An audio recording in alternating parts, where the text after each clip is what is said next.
listeners are like, why the fuck are they talking about Batman and Vampire the Masquerade again? I'm here to listen about Beast Machines. Yeah. Vampire the Masquerade. Too much energy. Is one of them a squid? Cheetor, what have you done?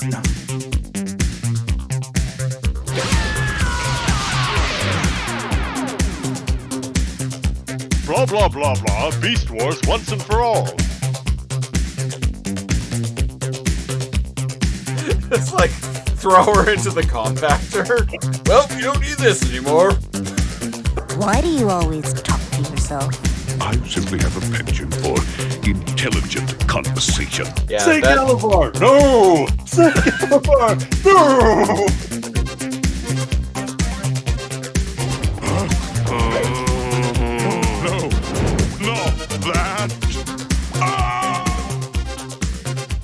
Welcome to another episode of Too Much ENERGON, a Lasercomb production. Episode 53. 53. Wow, we've been doing this 53 times, folks. Those unfamiliar with the podcast, Too Much ENERGON is the podcast where we talk about Beast Wars shit, and we talk shit about Beast Wars. I am one of your hosts, NeoCal. And I am your other one of your hosts, Christopher Siege. Christopher Siege. Today we are reviewing Fires of the Past, which is Beast Machines Season 1, Episode 3. Yes. Yes. Intriguing. Mysterious. Indeed. You know what else is intriguing? Today, I finally managed to get my hands on one of the reissues of Beast Wars Megatron. Oh shit, the big M. Yep, the Ultra Beast himself. If you're listening to this in audio, go check out the YouTube channel because I am holding him up to the camera right now. Cheers. Pretty boss. Yeah. This thing was $69.99 Canadian. Ooh. Back in the day, this thing was $30. And I know that was 25 years ago, but still. As a special treat for those of you watching the podcast, I'm going to open this bad boy up right on camera right now. I'm doing it. I got my trusty box cutter out. Cutting the tape. Oh, cutting the box, not the tape. You mean you just don't cut your way through the front like a child at Christmas and rip everything apart? I cut boxes open for a living, so you think I'd be better at this. All right, we've got the side open and we're sliding him out. Here he comes. There's some Beast Wars box opening ASMR. Yep. This is like all of our childhood. Ah. Is that a realistic Tyrannosaurus Rex? All of our childhoods coming back to haunt us. I like that the packaging of this thing is like legit, just like a recreation, like near perfect recreation of the packaging from the original toy in 1996. Oh, is it? Even the back? Yeah. Although they call Cheetor, both Cheetor and Rat Trap, mega class beasts, which is complete bullshit because back in the day, Rat Trap was a basic class beast, so he was $10. And Cheetor was a deluxe class, so he was 15. They are both mega classes, which is 30 in 2021 money. Well, if I know anything about money, it's that I've only gotten paid 10% more than I did 10 years ago, and yet rent is twice as expensive. Someone I was talking to at work today was telling me about how the manager of another grocery store that they deal with was complaining that after working for the company for like 15 years or something, he's only making like $7 an hour now, more than what they're paying like a starting wage to new employees. Right. Even though it took him like 15 years to work his way up to that wage, which I see. Like, I'm a big supporter of like minimum wage going up. It definitely needs to, especially as the cost of living has gone up exponentially. But I also see the other side of it. I kind of see the guy's point. That it kind of sucks that like he spent like many years like working his way up to a wage, whereas like now people's starting wage is like significantly like much closer to his wage that he had to like build his way up toward. Yeah, okay, yeah, right. Like he should be like a certain amount of when minimum wage is boosted, maybe his should have been boosted by the same. Exactly. Yeah. So here we have Megatron. Yes. Wow, his mouth even Yes. he's got a little he just press his head and he opens his mouth. Yeah, Speaking and that of- actually squirts water if you fill Oh. this thing with water. What? But he never squirted water in the show. No, he just shot a mouth laser. Yeah. Did he ever shoot it while he was in beast mode or only Oh, in Beast Wars, not the Japanese Beast Wars, mind you, but in the North American Beast Wars, they never use energy weapons while they're in beast mode. Look at me remembering how to transform this guy. Look at that. Skills. I also actually had the original figure up until just a few years ago. I don't even know what happened to it, but like I had the original figure like even as recently as like I've lived in the place that I live now for 5 years, and like I had this original figure during that time. I don't know whatever happened to it, but he gone. Transform the thieves. Maybe he like Toy Storied and walked away. We can only hope. Wow. Look at him go. Robot mode. The color scheme is slightly different. Yeah, he's black and like navy blue. Yeah, and like the color scheme is even different from the original toy. Like the purple is a lot darker. There's much more black. Like his head, the original toy's head was silver. It's black here. But otherwise, like the mold is identical. And he gets to shoot his hip harpoons. Yes. He gets to thrust his hip harpoons. It's pretty badass. Ah, there I you had go. one friend. Speaking of wage, oh shit. Speaking of wage bullshittery, like one guy was like working at the hotel alongside me, and he's like, what the heck? And we checked online, and the advertisement was for another person in the same position as us. Not the advertisement, the whatever it was posted on. The job posting. LinkedIn job posting, so somewhere, right? But it was Yeah. for more than his wage. And he's like, "What the fuck, man?" And I'm like, I don't know what to tell you. And it's one of those jobs where it's like, oh, when you reach the full wage, that's it. Yeah, the wage cap, yeah. It like that's it. Once you get past your like 6-month probation, you're paid what everyone else is paid, regardless of how long you're there. So basically what I'm trying to say is unions are good. Oh, hitting a wage cap after 6 months? That's kind of bullshit. And you get paid the same as the guy that's been there 10 years. Yeah. Kinda BS. Where's the like if you're just gonna make the same amount of money after 10 years, like where's the incentive there? Unless you're getting paid like an obscene amount of money, which I kind of doubt is the case here.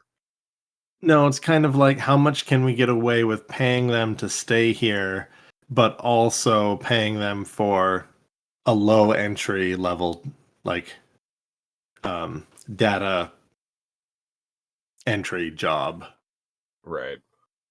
So the answer is it's not bad, but it doesn't hold people too long, especially when it's graveyard shift. Unless you're me, then you stay a decade. My work, at least one thing I can say about them is at least they've been pretty consistent about giving me raises. It's good. Yeah, they gave me one recently too. Didn't even need to ask for it. Good. Good.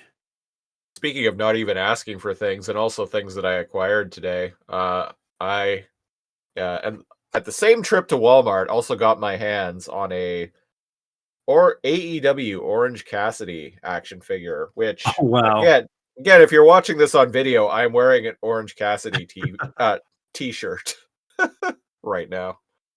Which Wow. I definitely, this was definitely by accident, purely by coincidence. I didn't wear this Orange Cassidy shirt with the explicit intent No. of talking about the action figure on air. And that's believable because you're very often wearing that shirt on air. I mean, yeah, you're not wrong.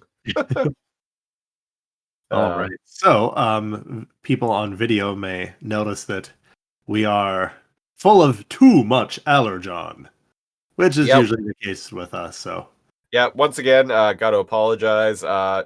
For 2 weeks in a row now, I am afflicted with allergies, and it's even worse this week than it was last week. So I apologize and appreciate your understanding.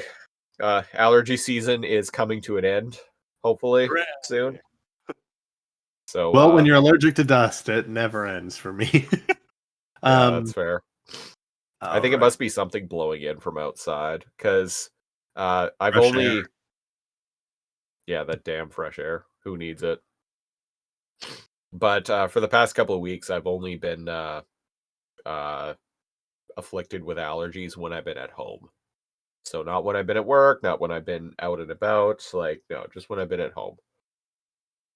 Oh, almost had to sneeze.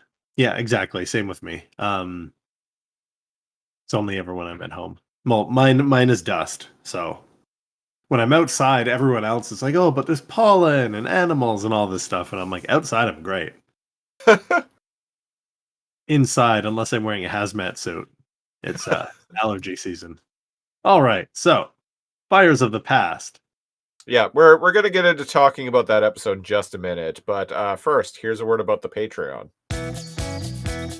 Do you want to hear more Lasercomb content each and every week? Is one episode each of Too Much Energon or Alphanumeric simply not enough? Then boy do I have a solution for you. Go to patreon.com/lasercomb, LAZORCOMB.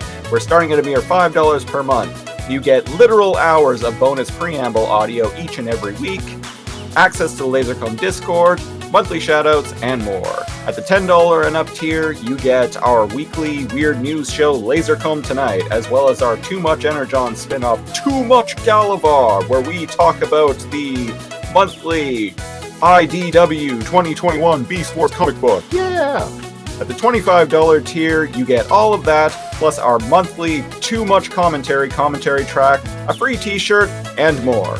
Support Lasercomb Tonight, today. So this week on Too Much Energon, as you mentioned, we are talking about the third episode of Beast Machines, Fires of the Past. This is a fairly important episode. I have now watched this episode 3 times.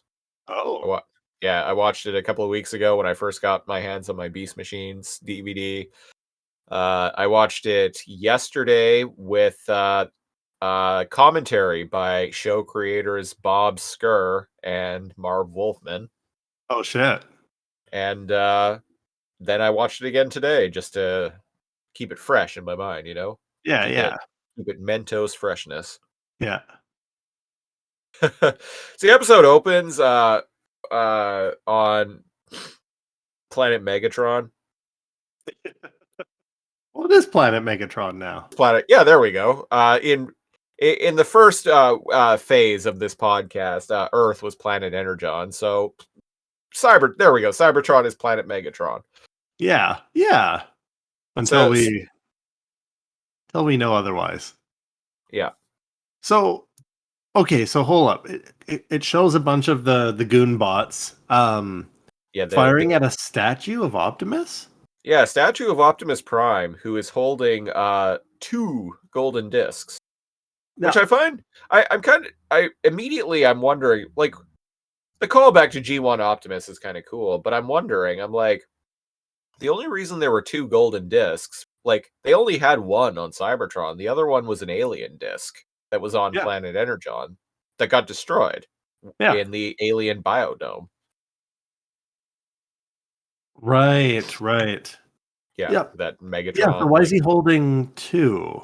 So why It is would he make holding more 2? sense if it was like somebody from Beast Wars that was holding them, but like Optimus Prime didn't have both of them. Yeah. And I guess they're just replicas because this is like a public monument. Yeah, but still, I mean, they shouldn't even be aware of the existence of a second golden disc. So, like, Prime should just be holding the one golden disc, the one that the Oh, right. So that would imply this statue was built after they returned from planet Energon. yeah, but then why would Optimus Prime be holding them? A little bit weird. The alien disc had nothing to do with Optimus Prime. Yeah. Listeners, if you can clarify this for us, by all means, reach out to us on If Twitter. you know something we don't. Yeah, reach out to us on Twitter at Too Much Energon. So we're immediately met with more of the same. A whole bunch of like tanks and shit, energy blasting Blackarachnia. Yeah, the tank drones like shoot the shit out of the statue and it like shatters, and then Blackarachnia is like skulking in the shadows, and she sees this and like is all like and then they start shooting at her and she like dives out of the way, and Optimus, Gary Primal and Cheetor are there, and apparently Rat Trap is inside. Like, this building is like the Maximal Archives apparently, and Rat Trap is inside, and Gary Primal explains this to us through expository dialogue that Rat Trap is inside, trying to like get into the Maximal Archives, because the archives apparently have backups of every Transformer on Cybertron.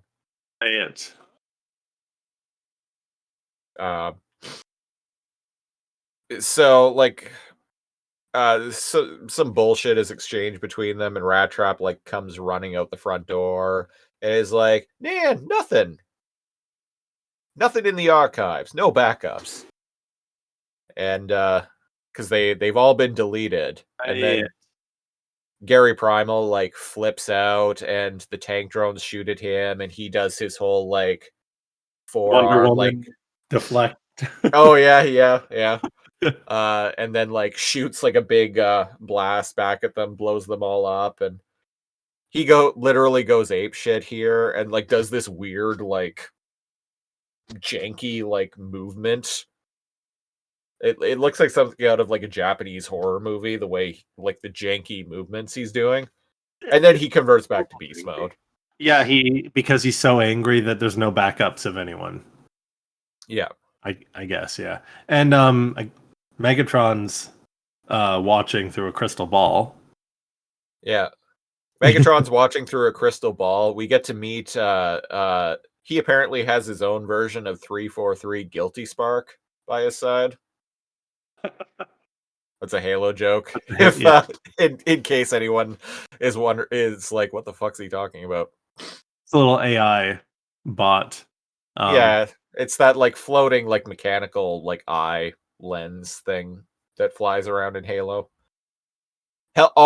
Inevitably in every game it helps you out for a while and then betrays you. Yeah. In every single Halo game. Maybe this time. He's reviewing footage of him having transformed into a dragon. I don't know why. I think he's trying to figure out like why the like why purging his beast mode didn't work. Right. Okay. But Guilty Spark, I'm just gonna call this thing Guilty Spark from Yeah. here on out. So Guilty Spark like tells him that basically like, oh, you're now everything's all good, boss. Like now your beast mode has been purged, and then Sure. Megatron just transforms back to dragon form again, and is all like, ah, you idiot, you call this being purged? Smacks him around like a goon. I want to talk to your manager. Oh wait, that's me. Cheers. Someone's not getting that promotion now. No. But that's okay, because I have tintillating conversation. Apparently, Cheetor's like swords can combine and turn into a Klingon batleth, Yeah. and, and also become a boomerang, which is kind of cool. Couldn't am I remembering this wrong? But couldn't like Darth Maul, like he had his dual-sided lightsaber, but couldn't he also split it apart? Or is that it? Or is that from a Star Wars video game? I think that's a video game. I think we only ever saw his. Oh, it's been like decades since I've seen it. Likewise. Yeah, he was cool for like the 4 minutes he was on screen. Yep. Yeah, lots of promo material sold for like a 4-minute battle. But hey, what are you gonna do? For a character that died at the end of the movie and And wasn't didn't- seen again until Solo. Spoilers. And also doesn't say anything. Well, he was played by Ray Park, who was a guy who was kind of in like every action movie in the 2000s as a character who barely said anything. Who either didn't say anything or rarely said anything. Like he's Snake Eyes in the G.I. Joe movie. Oh, yeah, he doesn't say anything. He was Toad in the first X-Men movie. Oh, Toad says like 8 words. Yeah. Yeah. Oh, that guy. Okay. Yeah, yeah. You know You're what right, yeah, happens he to a does know. Toad when it gets struck by lightning? Same as anything else. 10 out of 10 writing.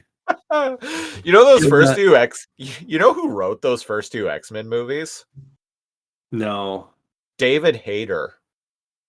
Really? That David Hayter. He even has a cameo in both the first two X-Men movies. No. Like, I can't remember. He was in the second one. I can't remember like where his cameo was, but I remember his cameo in the first one because it like blew my mind back in 2000.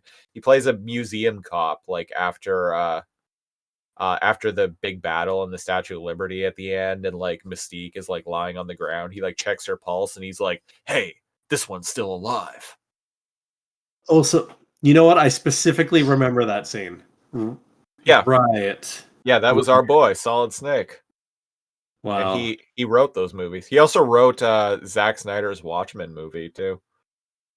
How did I not know this? How did I not know he was a writer? Man, he just boosted up quite a few notches for me. Yeah, he's pretty high on my list of like famous people. Yeah, he moved up he moved Quote unquote famous. He moved up. He's famous, whatever. He also like Metal Gear. yeah. But yeah, he's high up on my list of like noteworthy people that I'd really like to meet. Yes, he is. I don't know where he's from, but he is a Canada. I believe he is from Toronto. Everyone's from Toronto. Not me. No. I've never even been there. And I never will. I'd like to go someday. If I'm going to go to a very big city, I'm going to go somewhere cooler. Yeah, that's fair. I'd much rather go to like New York. That's what I mean. It's just like, why would I go to Toronto when I could go fly a little bit farther and go to New York? I'd even rather go to Toronto when I could go to Vegas. I think I'd even rather go to I'd even rather go to Montreal over Toronto. Agreed. Sorry, Torontonians. Be sure to support us on Patreon. You should please support your fellow Canadians. Yeah.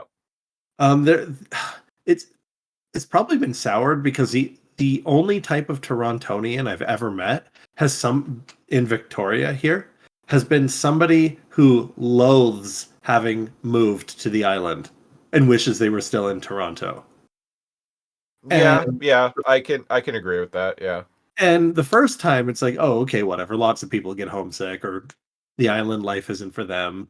But then the second, the fourth, the fifth, the sixth, like the seventh, eighth person I met from Toronto, and they're always kind of curmudgeon-y and wish they were back in Toronto. And I'm like, then go. Yeah. So Just that's leave. my anecdotal experience of every single person I've ever met from Toronto. Take your leaves and go. There is one person who's from Toronto I've met that's here that loves it here and hates Toronto. I stand corrected. Okay. There's one. You heard it here, folks.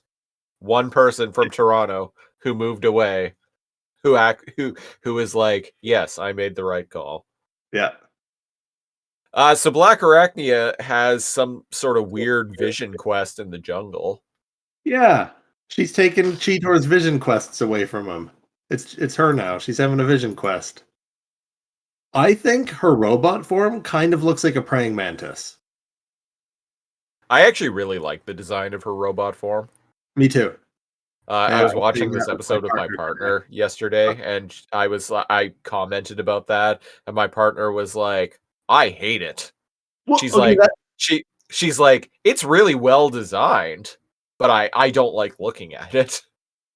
So yeah, I was watching it today with my partner, and I misheard her, and she had said, "I don't like her design," and I was like, "Yeah, I really like it too," and she's like, "No, I don't like it," and I was like, "Oh, well, I think it's really cool."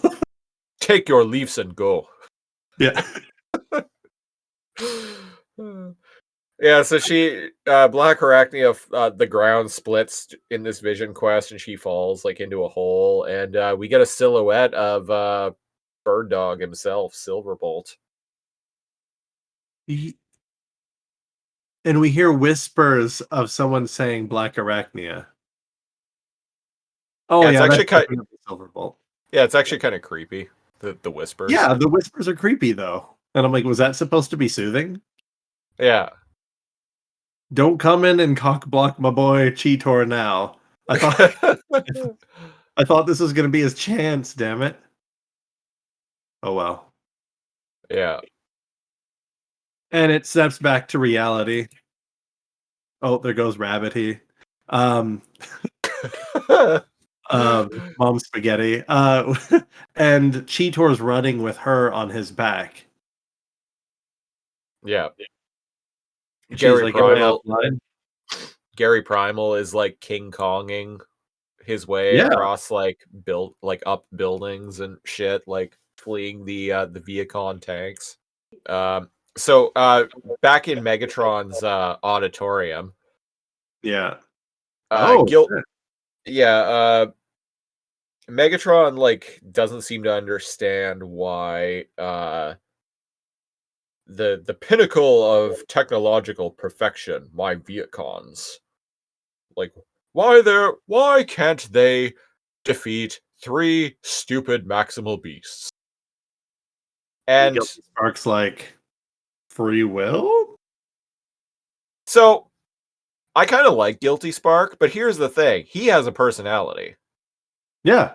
which I don't get because like Does that mean Megatron, he has a spark? yeah, and like Megatron seems to want to be the only like consciousness and individual personality on all of Cybertron. That's why he has the Vehicon drones.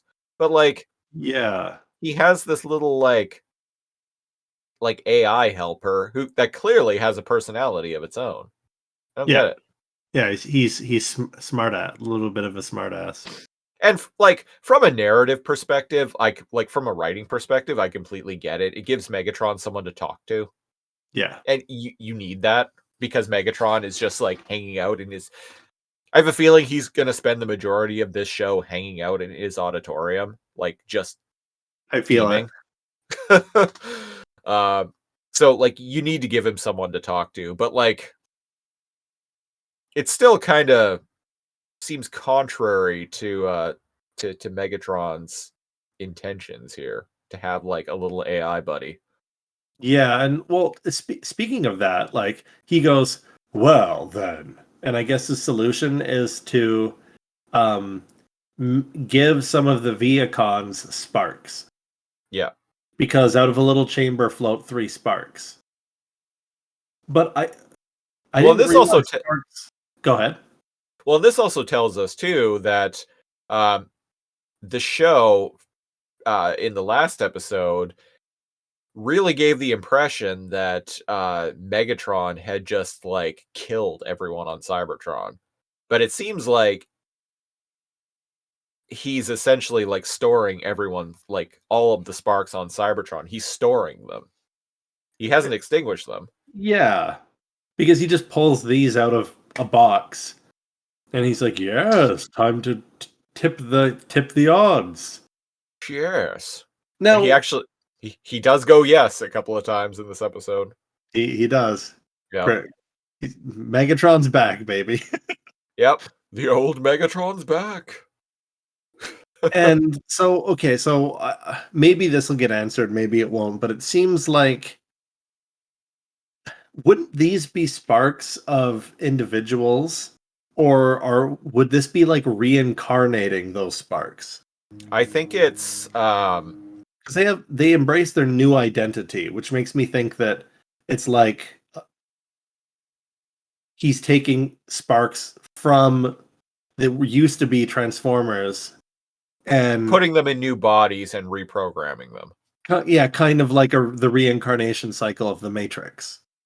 Kinda, yeah. Yeah, but manual. He's controlling. Yeah.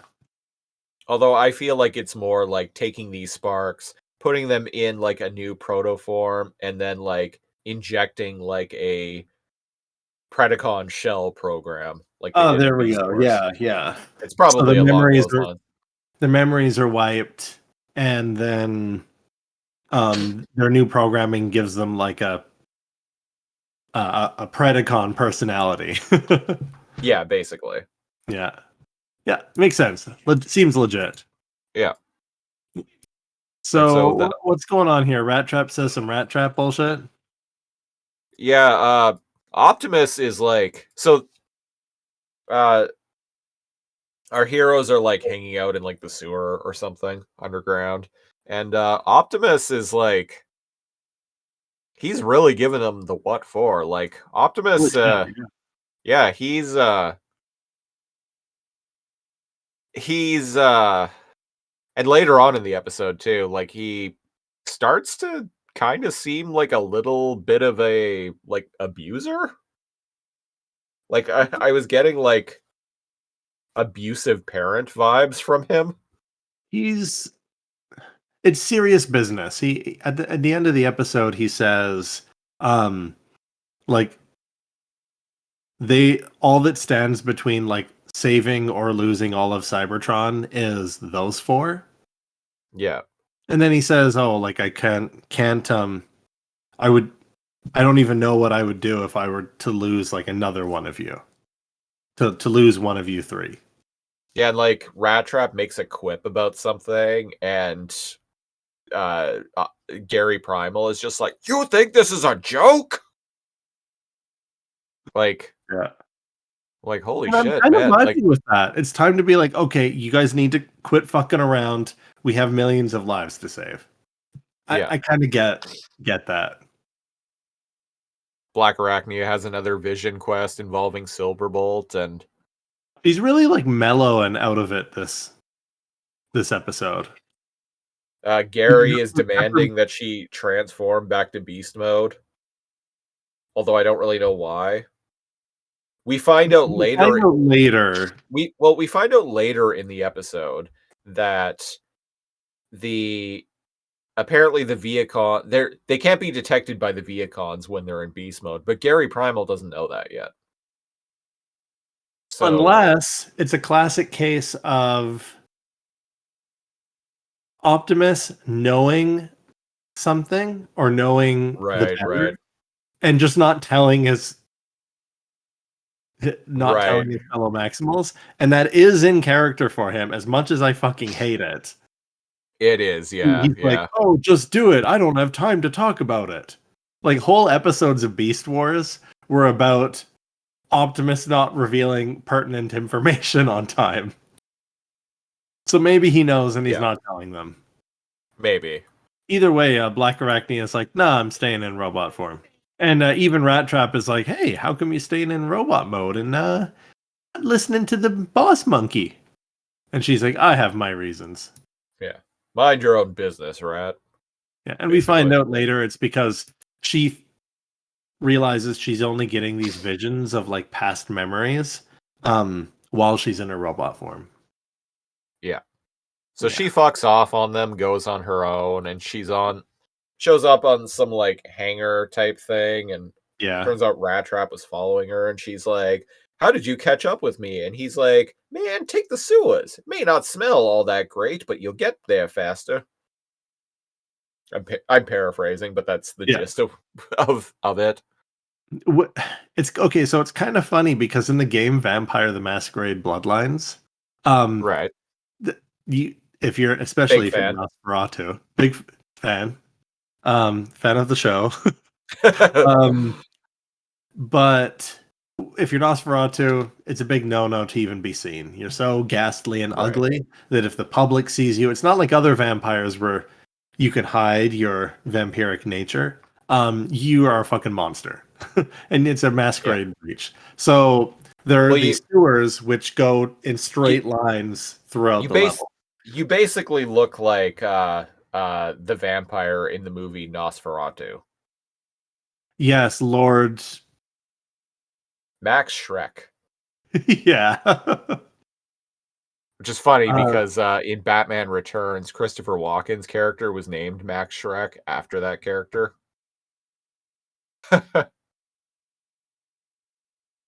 Count Orlok. Oh, Count Orlok. Yeah, from the movie Nosferatu. But yeah, Right. they No, basically look like oh right, Max Shrek was the name of the guy who played him. yeah, yes. What's his what's the cast there? Max Shrek is Count Orlok. Yeah, Yeah, Max Shrek. and the movie's called Nosferatu. Yeah, so basically the Nosferatu clan of Vampire the Masquerade looks like Count Orlok. Yeah. Max Shrek is a great fucking name, by the way. Well, like I said, the name was homaged in Batman Returns because that was the character Christopher Walken played in that movie. His name was Oh, Max Shrek. right. He was Yeah, kind of Count Orlocky in that, wasn't he? but much less ghastly on the outside, anyway. Worse on the inside, I would say. Worse on the inside. Yeah, worse than a literal monster who drinks people's blood. Well, worse, he made thousands fall into poverty.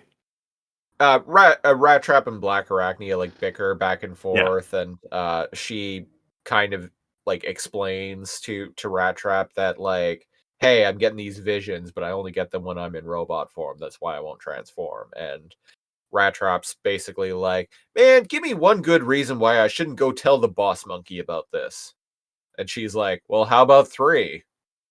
And we get 3 Vehicons that show up. One is a tank, one of the tank drones. One is one of the jet drones, and the other is one of the motorcycle drones that cycle drones. Yeah. we saw in the first episode. And can I just say, thank God they're not just fighting like hordes of mindless NPCs. Well, remember I mentioned last week, I'm like, if you're getting tired of them just fighting like nameless drones, then just wait, And because here we are. that will be addressed. And And they remark about like, oh look, it's just some more mindless Vehicon drones. And Mhm. they all, weirdly enough, like all like expose their sparks, which I thought was kind of strange. It's like, Yeah. I don't see why you need to do that. You could just like start talking. Yeah, they just like temporarily eject their sparks. Yeah. And it's like, Why? Isn't that kind of indecent exposure? they're bearing their soul for the Maximals to see. There we go. And then the charismatic one, Jetfire, speaks up. Yeah. Isn't it Jetstorm? Jetstorm, sorry. Yeah. Jetfire, Jetstorm. Jetfire is a Transformers Yeah, character. yeah, that's why. Yeah, Yeah. he I was like, in this is not he was in- Jetfire, people. he was in G1. He was also in He's a- Transformers Armada. He was in War for Cybertron. And he is a jet. To be fair. Yeah. But this is not him. Yeah, so the seemingly like the head of the trio is Jetstorm, and he's this very like ha ha, like very like charismatic like dude, very charismatic, boastful. Yeah, and it's like, well, we have 3 problems, blah, blah, blah. And what gets me here is maybe we don't see it right now, but they transform from their vehicle mode to their robot mode. The other 2 as well. Yeah, I was hoping they'd look different than the basic drones, but they don't. no, Like I was hoping they'd look cooler, but what are you gonna do? And they I mean, all they're- open fire. I mean their faces are much more animated than the drones. I'll They give don't them really that. have faces. They just kind of like flex and like they don't have faces like the Maximals have faces. No, They're robotic and it just kind of wiggles when they talk rather than having an animated expression.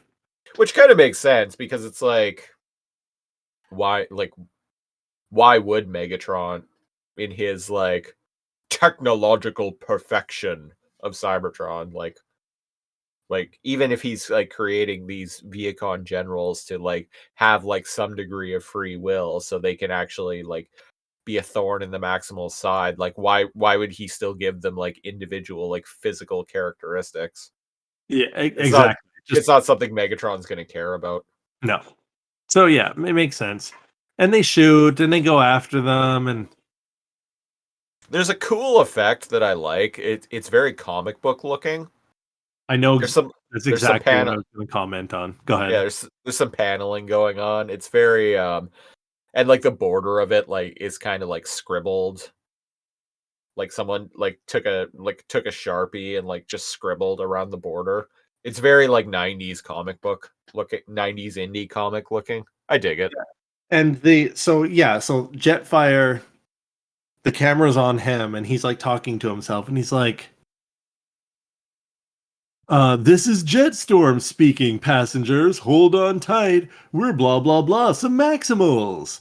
And there's motion lines coming from behind him from the purple sky, and they're like light blue, sky blue, Right. giving that comic book sensation of speed or whatever. And like you had said, to me it looks like it's almost like a stamp, or it's like a square piece of paper ripped. It shows like a little like camera shot of like Blackarachnia scurrying away. I thought this was really cool, and I think if this was in the show more, it would be it's visually appealing. I mean, who knows? This is only the 3rd episode, so we've got 23 more of these to go. They're experimenting, and I like it. Yeah. But holy shit, can they not hit anything? And conveniently, you know how it was convenient in Beast Wars to you had a time limit because of Energon buildup. You'd have to transform back into your beast mode. When you get too stressed out, the Maximals are forced into their beast mode. So there's kind of that reason, like a plot reason to force them to transform back into beast mode. Yeah, I hadn't thought of that, but you're good catch. You're definitely onto something there.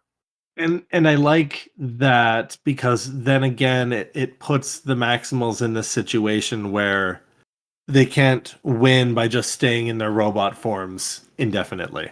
And we've talked about why that was important to us on Beast Wars a couple times before. Yeah, and we have a for the listeners, we have a special episode of Too Much Energon coming up in about a month's time for the 25th anniversary of Beast Wars, and we're gonna talk about the show in broad strokes on that episode, Yeah, and like give our overall like final thoughts of the series as a whole. So on and the whole of we'll definitely talk about that specifically more on that Mhm. episode. Yeah, we'll expand on that more. So the motorcycle one, we get their names later, but the motorcycle one, No, kind of, they tell us in this scene oh, do because they? they say their names when they transform. Not the first time. They do, and they definitely do in this scene. No, but not when they chase them. Because the first time they transform, they just start opening fire. And then when they chase the Maximals a bit, where is it where they say their name? Because One sec. they say their name when they don't say their name when they go to robot form. They say their name when they go to vehicle form. Right. And So after they could like initially confront them and like Jetstorm is being like all boastful, then they then they say their chase them. names. Yeah, So they it's so the motorcycle guy is Thrust. So he says Thrust Overdrive. thrust overdrive. Tankor is the tank guy, and he says Tankor Pulverize. And I can't remember what Jetstorm says, but he has one too. Jetstorm says Jetstorm Afterburn. Oh, Right. Afterburn. So Afterburn, Jetstorm Afterburn. What was the bike? Thrust Overdrive. Thrust, Overdrive, and Tankor Pulverize. Pulverize, yeah. Can you guys have one activation phrase? So It's Tankor, cool, but so Tankor is big and dumb. He can barely like string sentences together. and Thrust is the cool guy who talks like this. Yeah, He's kind of like the manta ray of the group. I was just gonna say. You kind he's of get the- that vibe too. Yeah, he's depth charge by way of Keanu. Kind of. He's a better depth charge already. Yeah, and he barely says anything. There's some cool scenes with like a spider latching onto walls and Rat Trap like fighting Tankor and hiding and getting him to Right. shoot. Yeah, Blackarachnia like shoots her web onto Jetstorm, and like he actually like flies like dragging her around. And I'm like, what was her plan there? Like, how would that go well for her? If she was that, yeah, that wasn't going to work because if she was much heavier than Jetstorm, or she tied her like webbing to something, that might f up Jetstorm. But she directly attached her spinneret to Jetstorm, and he's a jet, so of course he just flies off with this like long Spider-Man spider tendril, and Blackarachnia is like screaming as he's like doing these maneuvers and slamming her into buildings and stuff. Perhaps she was merely hitching a ride. Catch a ride. Yeah. Uh, I wonder. Yeah. Anyway. yeah, so there. Dumb Yeah, move. yeah. Battle goes on. The Maximals get away. They escape into this building. As they're And, hiding in some pipes, they overhear the Vehicon's AI say maximal energy signature not detected. Oh, we're not there yet. Oh, are we not there? No. So they run into this building. Blackarachnia interfaces with a computer, and she finds information about like the Autobot shuttle that they arrived on. Megatron didn't delete all of the Arrow shuttle information. Yeah. So Yeah, even though all of their, what was the situation earlier? All of the Cybertronian individual archives were deleted. But the memory like the backups of all of the Cybertronians were deleted from the Maximal archives. not the shuttle. But yeah, this is like an airfield or something. Yeah. So like spaceship logs. Yeah. So the computer like still has logs of like Blackarachnia finds out that when they were like coming back like on the Autobot shuttle, the Maximal defense systems like started firing on them and shot them down. Presumably because at this point like Megatron was already ruling Cybertron. Yeah, and even Rat Trap's like, well, how is this going to help us? And then Blackarachnia laughs and says, well, we can find our ship. Yeah. And the shuttle has like flight records that we can access to figure out what happened to us. I dig it. Yeah. And is that's the same ship that they left the shuttle that was in the Ark that they left Planet Energon, right? Yep, it's the exact same ship. Same Cool. Same model and everything. And then we get a little cut to Jetstorm flying around, and they detect their signal again. So if anyone's been paying attention, if anyone's been paying attention, they only seem to be able to track the Maximals when they're in their robot form. And indeed, this is addressed by the characters at some point. Yeah, this will get brought up in a couple of scenes. So Jetstorm like bursts in, and I can't remember if it's this scene where he says it. But at one point, and it made me chuckle earlier, he utters the line. I can't remember if it's here or not, but like Jetstorm at one point like bursts in, and he refers to them as beasties, which kind of made me chuckle. I thought you were talking about when he bursts in and he goes, well, your situation exactly matches your situation. Terminal. Oh, okay. And I'm like, it must be the later scene where he encounters them, but he did. It's even on the Transformers wiki. Like he refers to Blackarachnia and Rat Trap as beasties. Rad. I like it. He puts his arms up after the commercial break and says, "All right, boys, let's barbecue us some beasties." There you go. There's the line. I dig it. That's rad. Yeah, I'm kind of digging Jetstorm so far.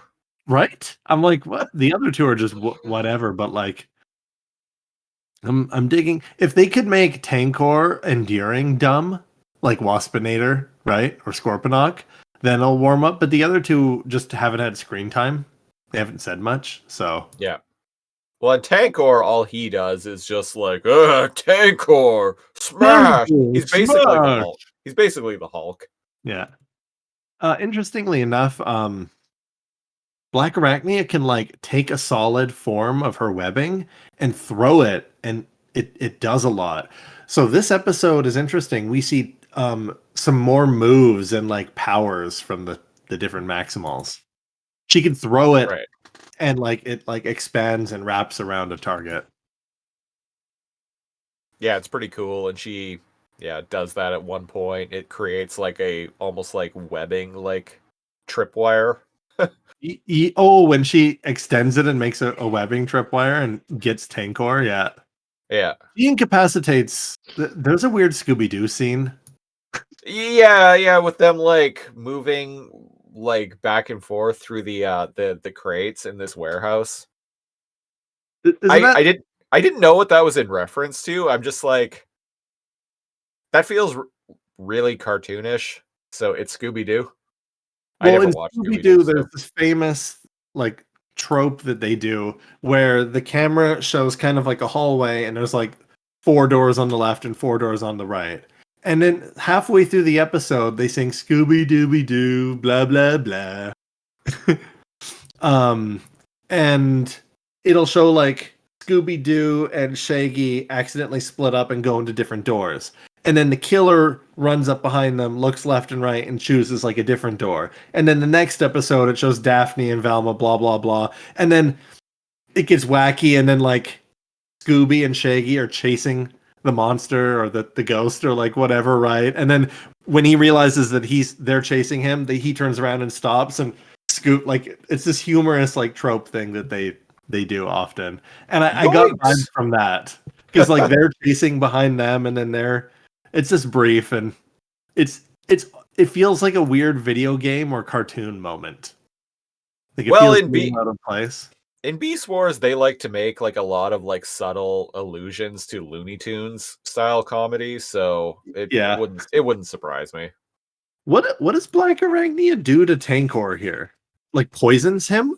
Because Yeah, I figured it was just like cyber venom. yeah, it like We- goes across the ground. Like, Technorganic cyber venom. there we go.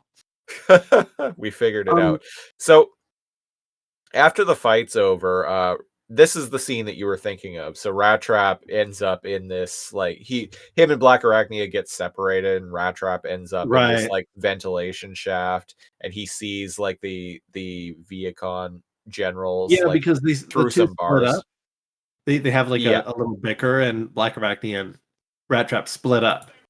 Yeah. Right, and then as he's hiding in the sewers, the Vehicons are right outside a grate. Right. And they say, "Oh, maximal signature detected," and he's like, "Oh shit!" And he thinks he's caught, and he like puts his paws up to surrender. But then he realizes they're tracking Blackarachnia's signal at 12 o'clock, and they speed off. And Jetstorm like basically is just like, ooh, the sexy she spider. Something along those lines. And He says, "Ooh, Spider Babe at 12 o'clock." oh, there you go. Yeah, I wasn't far off. And so they fuck off, and Rat Trap remarks, he's like, man, they detected her. How did I? They detected her, and she's like, got to be on the other side of the airfield by now. Why didn't they detect me? Unless they can't detect us in beast mode. Yeah. Which I'm like, okay, that's cool. That another reason, another thing that necessitates their beast mode in this show. So you know what? Like I'm on board with this show so far. And it gives them, like you said, it gives them another reason to, when they're hiding in their secret areas, stay in beast mode. Yeah. I like it because you need reasons for being in beast modes. Or it gives them a reason to show off their animal forms more. Yeah, and it's it also gives them a way to like let the Maximals escape from a battle. Yeah, and we'll talk about it in future, the 25th anniversary edition, but we felt like it was a really good thing that in Beast Wars they had to transform to beast mode after a certain time. That way no one side can ever win a conflict. Yeah. Yeah, and so I like it when there's story reasons for why one side can't win or why they have to transform. So I'm on board. It's good. They're creative. Yeah, I'm digging this show so far. When I was a kid, I kind of like dismissed beast machines because it looked different. Instead of like peaceful jungle with a river and like peaceful flute music in the background, right? Yeah. And there's mountains and stuff. It was just kind of like boring, big metallic skyscrapers, and it's very dark. The show's very dark, by the way. Like they play very with blue. shadows a lot. It's very blue. Very blue. Dabba dee, dabba die. This show is incredible. Like this show's color palette is very blue. It's The blue, purple. backgrounds are blue. The half the Vehicons are blue. Megatron is blue. Blue are the 343 people here who guilty. walk around. 343 Guilty Spark is blue. Mm-hmm. The house with a blue window is also blue. If Megatron's girlfriend. Megatron has a girlfriend, and she is so blue. Rip in peace, Eiffel 65. I only know your one song. There's a Are they even called Eiffel 65? Or am I remembering that wrong? No, it was Eiffel 65. Okay. There is a death metal cover band called 10 Masked Men. I don't know if they're still around or not, but like they were doing music in the 2000s. They do a death metal. You can find it on YouTube too. They do a death metal cover of Blue Dabba, and it actually works better than you would think. Okay. You know what? I'm gonna tab that just to watch on my. You know what? I doubt their music is even copyrighted anyway. I'm just gonna throw it at the end of this fucking episode. Whatever. That's the Too Much Energon song of the week. Is 10 Masked Men's cover of Blue Dabba by Eiffel 65. So stay tuned. Listen all the way to the end of this episode for that. 10 Masked Men found it. Okay, sweet. Yeah. So the Vehicon Generals like transform and fuck off in pursuit of Blackarachnia, and Rat Trap like follows them like under the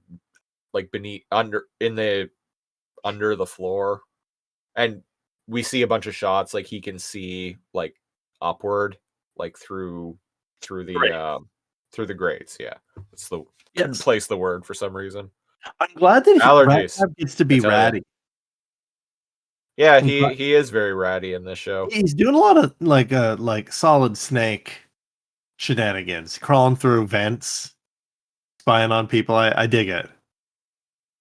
We just need a box scene, and it's basically Metal Gear. So Megatron radios the Vehicon Generals, and because the Vehicon Generals radio Megatron and are like, hey, the Spider Babes like go into the Autobot shuttle to like download whatever. Download the shit. And Megatron is like, yes, Vehicons, call off the attack. And they stop and are like, what?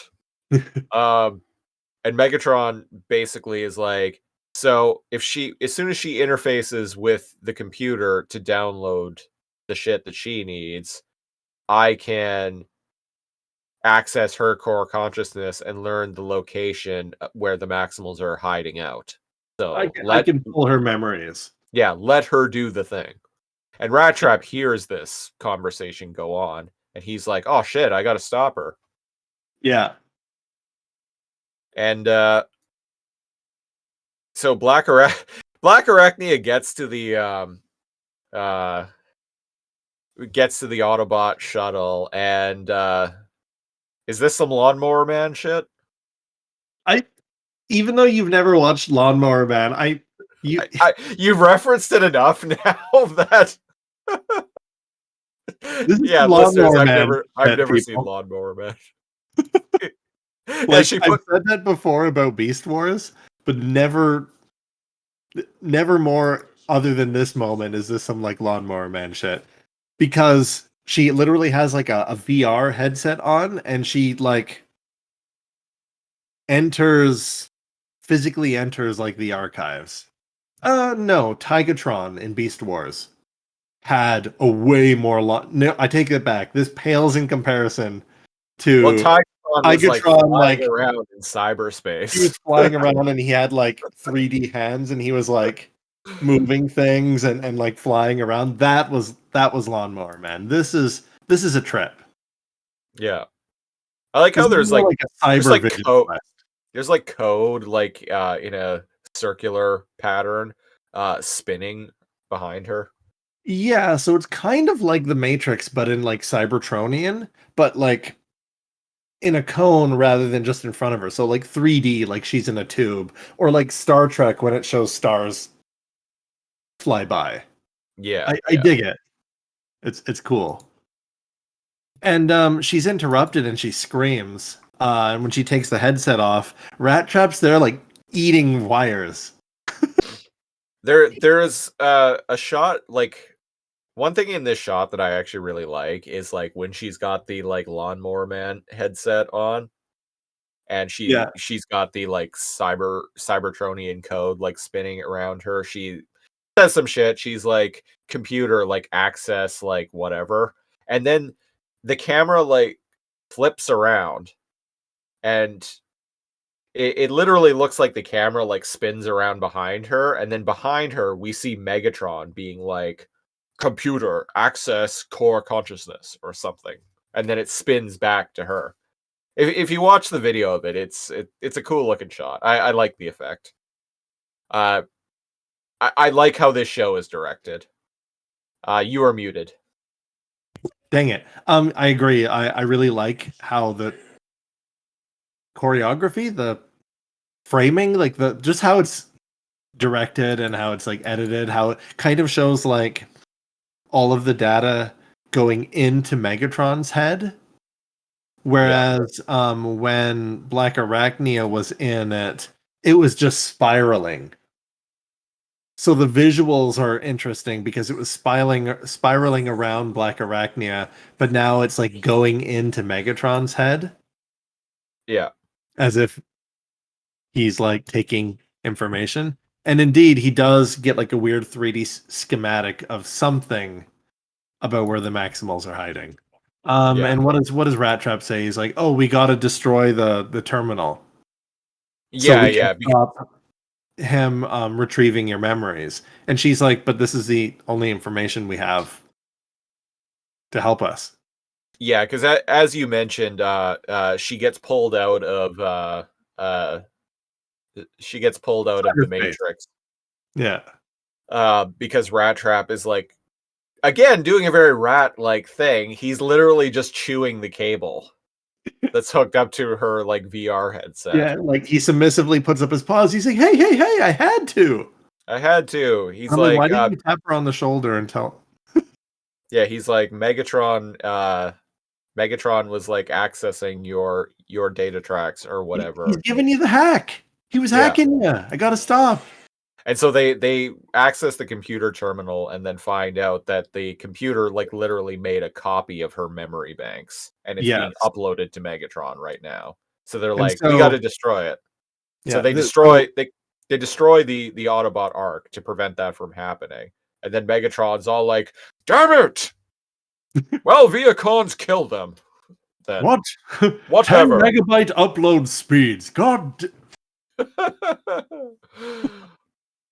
I knew I should have went.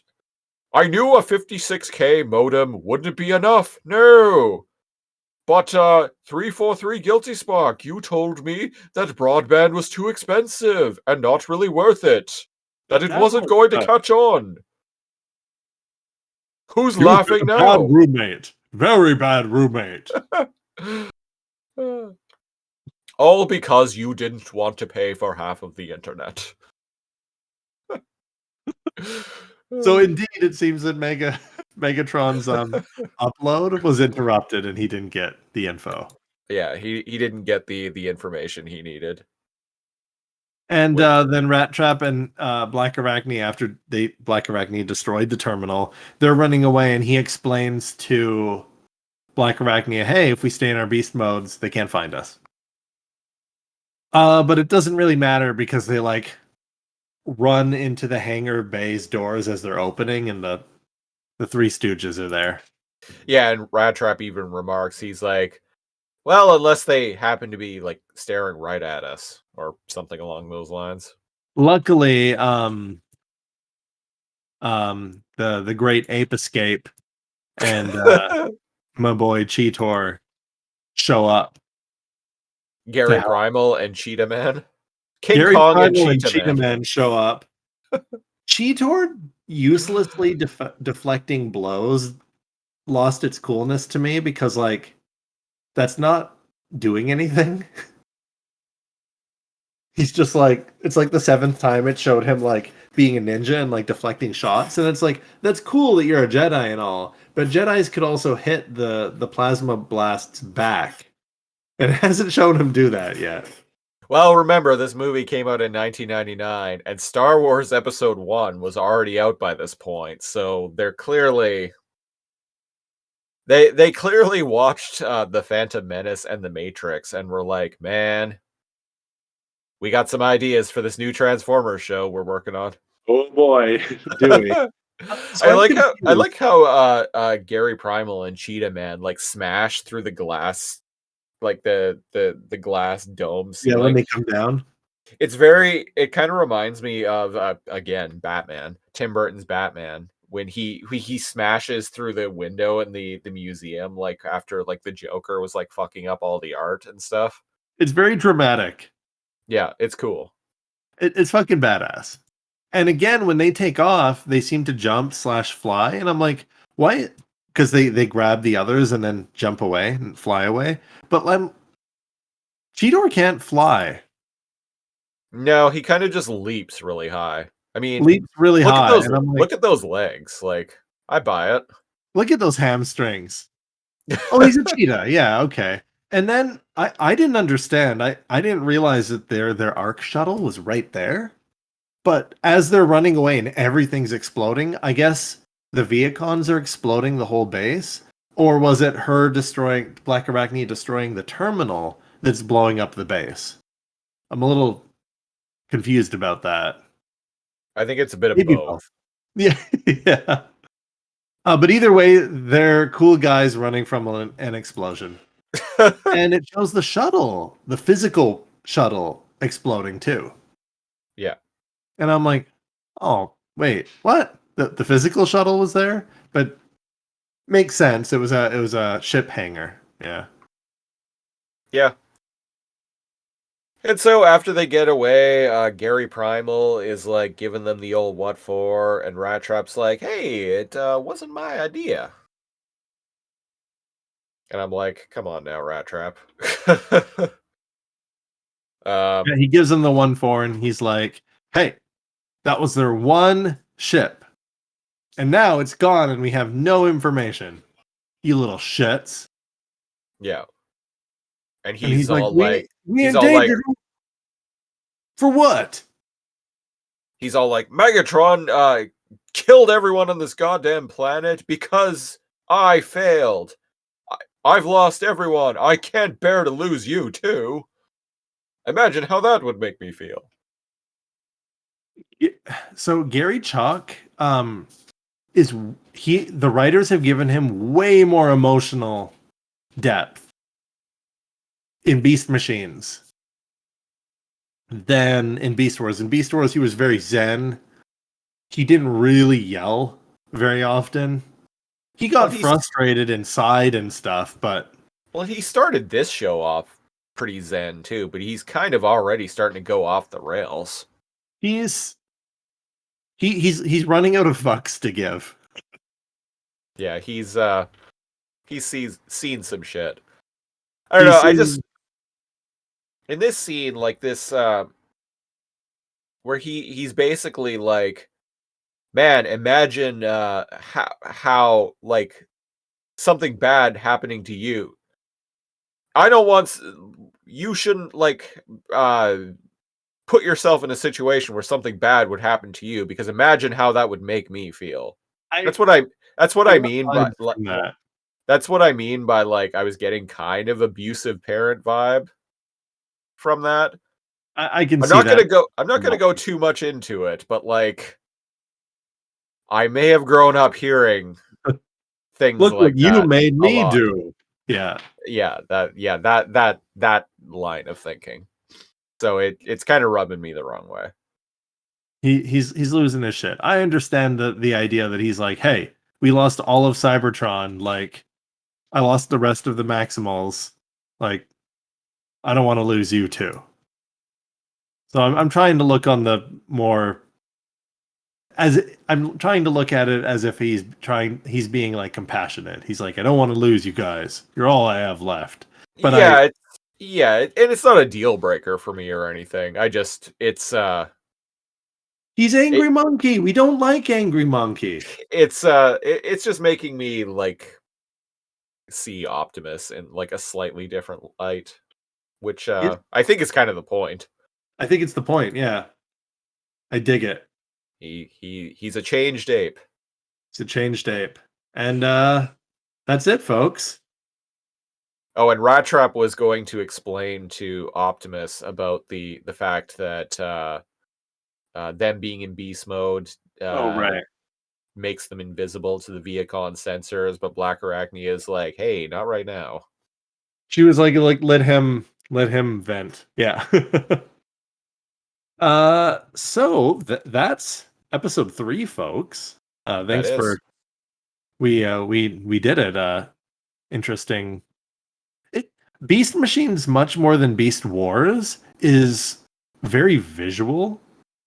So like Very, we yeah. yada yada the many like they land and they fight. There's not much to tell you about the fighting other than like, Cheetor's got swords and like Ape Escape has energy wrist gauntlets.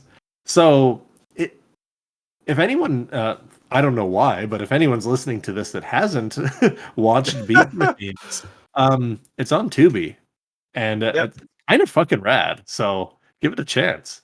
Yeah, go check it out.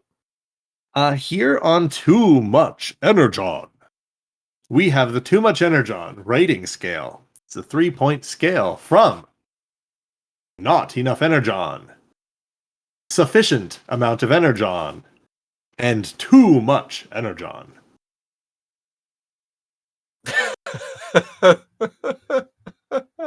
Christopher Siege, what is your Too Much Energon rating of Fires of the Past?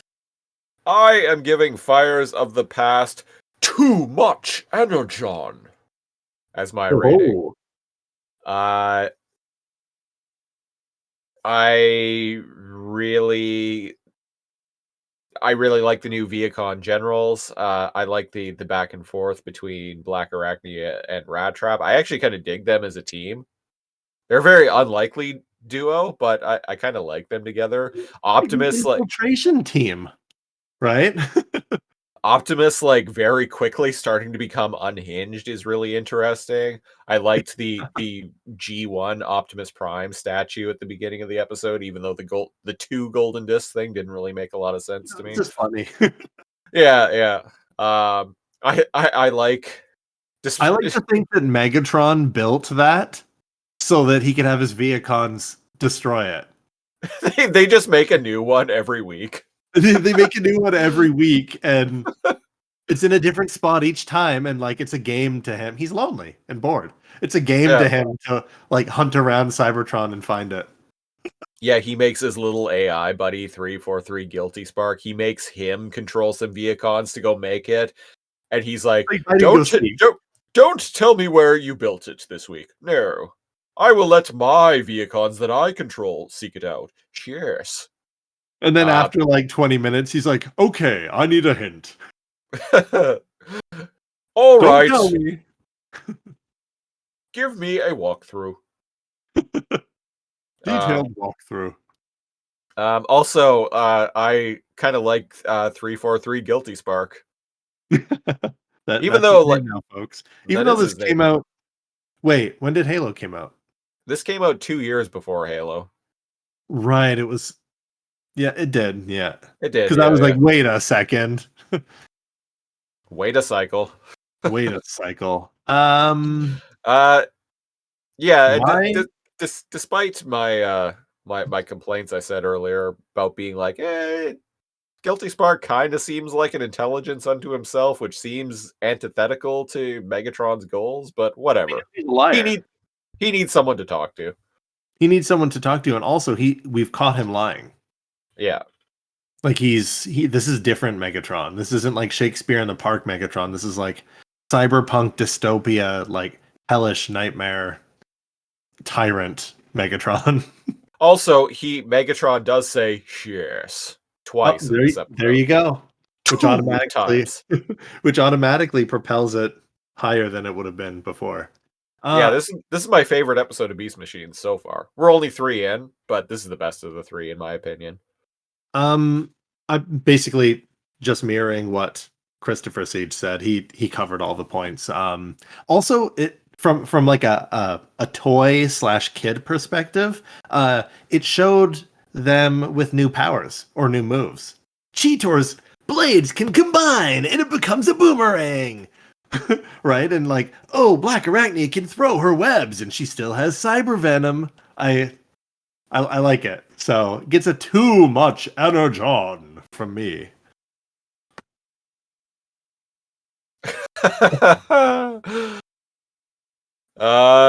Well, yeah. That has been yeah, okay. So that has been episode 53 of Too Much Energon. If you want to support the show, wherever you're listening to and or watching this, give it a like, give it a subscribe, give it a 5-star rating. Anything helps us out with discoverability. Also check out the Patreon, which you heard a little bit of an advert for earlier. So I'm not going to go too much into it, but we do have a new thing being added to the $25 tier where you can quite literally like pick a show for us to talk about on a new podcast that's going to be launching very soon. Isn't that exciting? So yeah, patreon.com/lasercomb. Social media, facebook.com/toomuchenergon for this page dedicated to this show specifically. Also on Twitter @toomuchenergon. You can also on Facebook follow any and all of the various podcasts that I produce and some or all of us co-host. And that is facebook.com/lasercomb. You can follow me on Twitter @lasercomb, LEZORCOMB.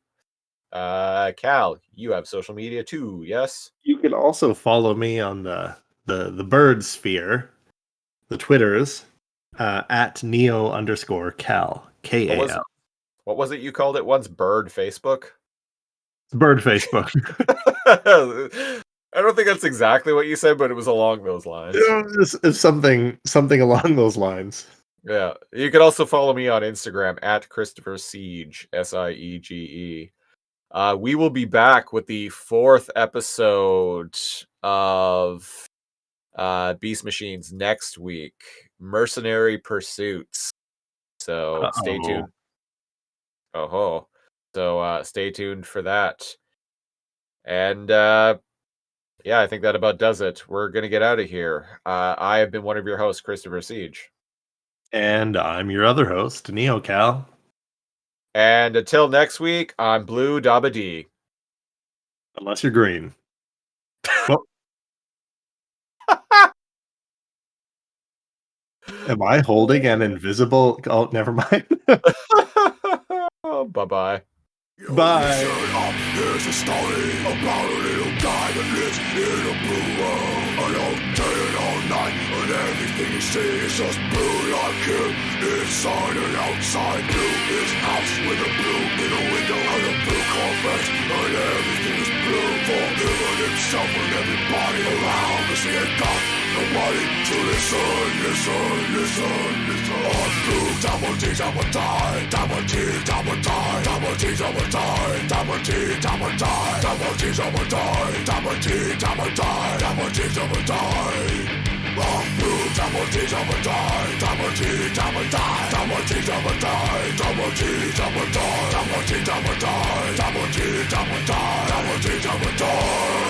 On blue, double D, double die, double D, double die, double D, double die, double D, double die, double D, double die, double D, double die, double D, double die.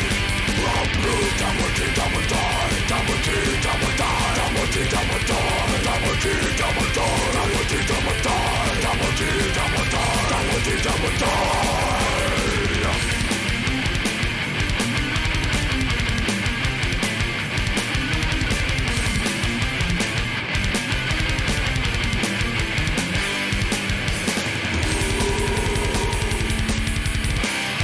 Blue house with a blue window.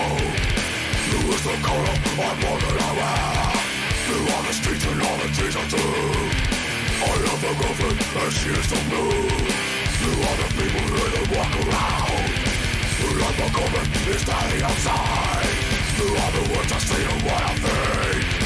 Blue are the feelings that live inside me. I'm blue, double D, double die, double D, double die, double D, double die, double D, double die, double D, double die, double D, double die, double D, double die. I'm blue, double D, double die, double D, double die, double D, double die, double D, double die.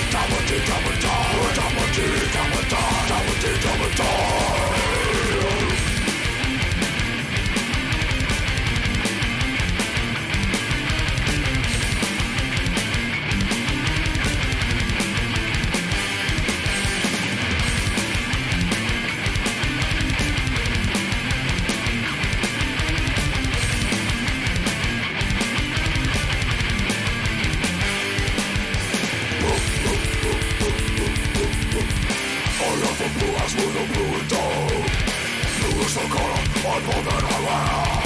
Through all the streets and all the keys of truth, I am the governed exceeds so blue. Through all the people that walk around, through all the government is standing aside. Through all the words I say and what I think, through all the fears that live inside me. I'm blue, double G, double die, double G, double die, double G, double die, double G, double